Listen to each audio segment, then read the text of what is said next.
What's up guys? Welcome back to the channel. In today's video, I'm going to show you how to make a bank transfer on Cash App in just a few quick, easy steps. The first thing we'll do is tap into our Cash App account,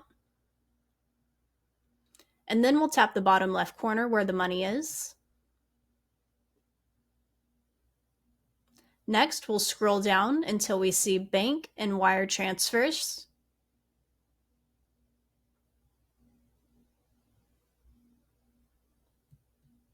Bank transfer received in 2 to 3 business days. Here you can copy your routing and account number by clicking these buttons.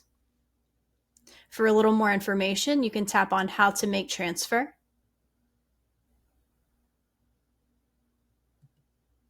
Transfers in 2 to 3 business days, your external bank may charge a fee ranging from $0 to $15 per transfer. Step 1, go to the transfer section of the bank's website. Many banks call this an ACH transfer.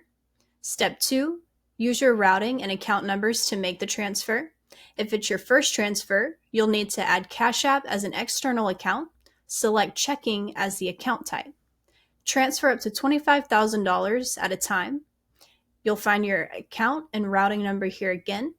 Step 3, your money will be available in your Cash App balance. Cash App will send you an email once the transfer is complete. Thanks for watching, guys. I hope this helped you make a bank transfer on Cash App quickly and easily. If you found this video useful, make sure to give it a thumbs up and don't forget to subscribe for more quick videos like this one. Drop a comment below if you have any questions or ideas for future videos. I'd love to hear from you, and I'll see you in the next one.